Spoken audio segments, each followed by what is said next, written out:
Assalomu alaykum, hurmatli tinglovchilar. Bugun sizlar bilan biz musiqa ta'lim metodikasi fanidan musiqa o'qitish tamoyillari mavzusini tanishtirib o'taman. Men Termiz davlat pedagogika instituti maktabgacha va boshlang'ich ta'lim fakulteti maktabgacha ta'lim kafedra o'qituvchisi Ergash va Dilnozaman. Xo'sh, bugungi mavzumiz rejasi bilan tanishtirib o'tsam. Birinchi rejamiz musiqa o'qitish tamoyillari haqida tushuncha. Ikkinchi rejamiz onglilik va faollik tamoyillari. Uchinchi rejamiz musiqa darslarida ilmiylik, tizimli va davomiylik tamoyili. To'rtinchi rejamiz musiqa darslarida olib boriladigan metodlardan foydalanamiz. Xo'sh, avvalo biz tamoyil nima degan savolga javob berishimiz kerak. Tamoyil bu xatti-harakat yoki baholash uchun qo'llanma bo'lgan taklif yoki qiymatdir. Tamoyil bu biror bir ta'limot, dunyoqarashning asosiy birlamchi qoidasi, ustuvor g'oyalari, amaliy faoliyatning asosiy yo'nalishidir. Shuningdek, insonning borliqqa munosabati, uning xatti-harakati va faoliyat me'yorlarini belgilovchi ichki ham tamoyil hisoblanadi.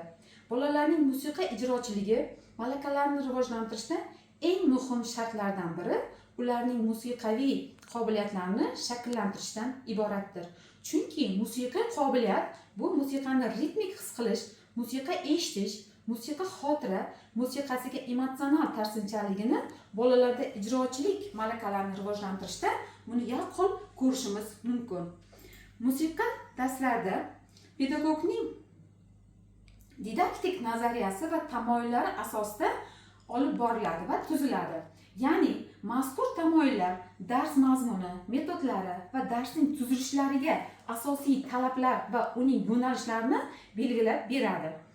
O'qitish tamoyillari deganda o'qitish asosida yoritadigan o'quv jarayoni, ya'ni uning o'tkazishning butun jarayonni tashkil etishning mazmuni, metodlari, shakllarining tanlanishini belgilaydigan boshlang'ich qonunlarni tushunishimiz mumkin. O'qitish jarayonida biz o'rganilayotgan musiqa materiallaridan chuqur anglashni, asarlarning mazmuni va mohiyatini tushunishni, bilim hamda malakalarni amalda maqsadda muvofiq qo'lga olishimizni, musiqiy bilimlarni o'zlashtirish o'quvchi aqliy faoliyatining asosiy sifati bo'lgan bilim jarayoniga bog'liqligini ko'rishimiz mumkin.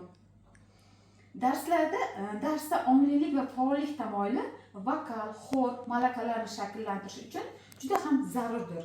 Mazkur tamoyil yordamida xotirada saqlab qolish foizi yuqori bo'ladi. Shuning bilan biz bugungi ma'ruzamiz mana shulardan iborat edi. Ko'rishguncha xayr, sog' salomat bo'linglar.